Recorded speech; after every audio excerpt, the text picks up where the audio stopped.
Leone had a big quarrel with them here because he wanted his movie to be shown in toto. They said, no, it's three hours or more.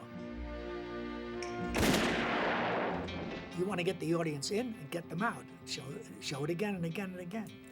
So he had to cut about 25 minutes, and it riled him. He didn't like that. He certainly did not like it, but then he was convinced by United Artists that that was a way of making the film more acceptable by the American audience.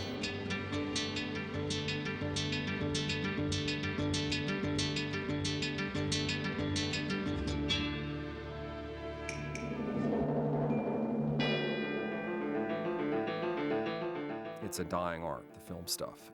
Not many people understand it anymore. Not many people try and even make it better. I own Triage Lab, my partner Tony Monroe and I. We specialize in photochemical restoration, and we handle obsolete formats. The project came through us through John Kirk at MGM. He was talking to me one day about Techniscope. He wanted to do the work with us, and when he found out that we could handle the format, he did. Techniscope is a two-perf process devised by Technicolor in the late 1950s. It allowed producers and directors and cinematographers to shoot an anamorphic image without the cumbersome CinemaScope lenses. They were able to use a wide variety of flat lenses to do that, including zoom lenses. The depth of field was better. It was also cheaper to use because stock costs were cut in half and the processing was cut in half. Technicolor would convert it to an anamorphic image, which played as normal CinemaScope in the theaters. Techniscope is obsolete.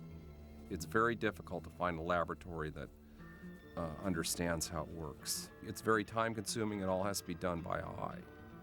The earlier scanoptic lenses could be soft. We use a lens that sits behind a Nikon primary lens, that we actually have the ability to focus both the horizontal and the vertical axis of that lens, which gives a superior image. We can definitely make the Techniscope look better now than it looked when it was in the theaters. In order for Triage to do this version of the film, I ordered a print to be made from the Italian version, which is the complete version, basically.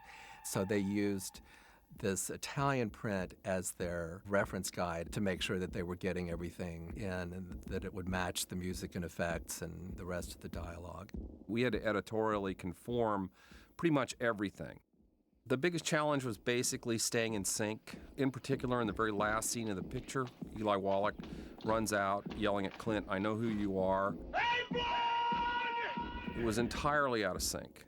And it was entirely out of sync in the versions that were done in the 1980s. And we had to go through all the elements and find that shot. Just a day, son of a... John had a conformed track, and he had Eli Wallach and Clint Eastwood come in and redo lines of shots that had been cut out of the American version. Sei numero perfetto. Non è tre il numero perfetto. Sì, ma io sei colpi qui dentro. The reason that I needed to bring in Clint Eastwood, Eli Wallach, and other actors to do their lines in English for this version was that for the original release, it was cut for the English language version before the actors went into the studios in New York to do the English language dub.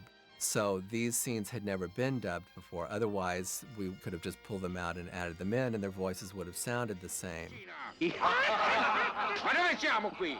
That's why I brought them in and had them do the lines.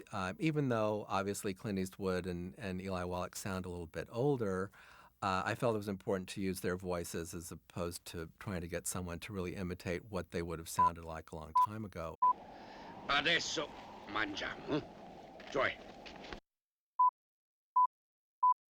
let's eat. That is, I'll eat. The first ADR session that we did was in October of 2002. Then a few weeks later, after the first of the year, we brought in the other actors.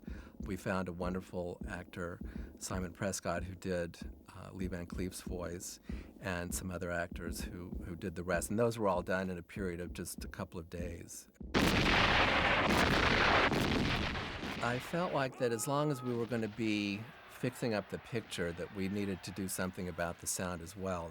I think audiences today are used to having a bigger, fuller sound, particularly for a movie like this, which is obviously an epic and widescreen, and it would have sounded, I think, rather hollow had we left it in just the old mono.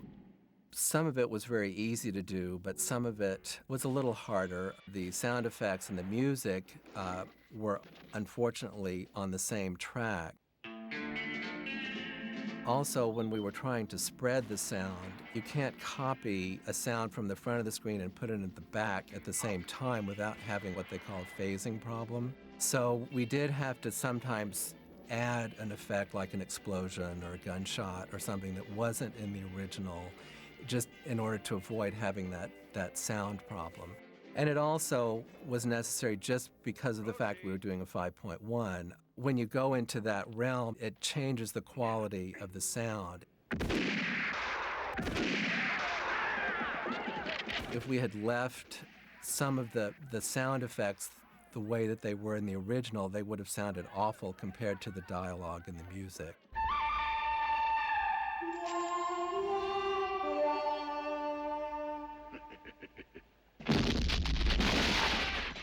When I was looking for elements, I was made aware that there were a lot of scenes that didn't end up even in the Italian version. I thought, well, as long as I'm looking for elements, why not? Let's look around. Some of them appeared to have been lost or stolen, or we weren't able to find those. But I did find a couple of them. And one of the scenes I did elect to put back into the film.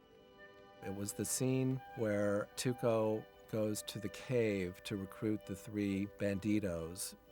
If you work for a living, why do you kill yourself working?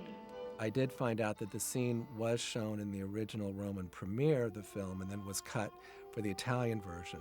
So I didn't feel like I was putting in something that had never been there.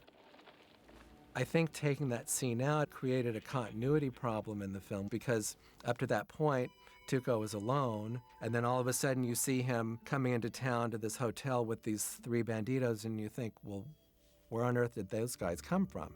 So I felt like it was important to put that in.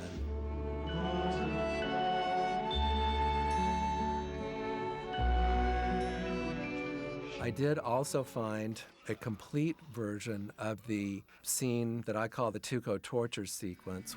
Che t'ha detto Carson quando l'hai trovato? In the full-length version, that sequence runs about 2.5 minutes longer than it does in either the Italian or the English language original version. And the reason for that was the original negative was damaged. So in order to even save the sequence, they had to go in and recut around the footage that had been damaged. Everyone just thought that was lost. But then when the Cineteca Nazionale started their restoration, they came across a print that did have the complete sequence in it. But unfortunately, it looked so bad that I thought trying to put that into the rest of the body of the film, which looked so good, it would have thrown the audience out of the moment. You would just be shocked by how bad it looked. So I elected to leave that out, and that will be an extra on this DVD. The fun part of the project was taking something that wasn't good and making it so it looks really good. Theatrically, it's spectacular. It came out far better than we expected. The reaction that I've gotten so far to this version has basically been good. I think most people who see it really like seeing it again on a big screen with the sound and with the extra footage put back in. Certainly what is on the screen is what Sergio liked and what Sergio wanted. If your friends stay out in the damp, they're liable to catch a cold, aren't they? I'm sure that if Sergio saw the edited scenes or knew of the addition of these scenes, would love it. He's an artist, and he wanted his movie to be shown.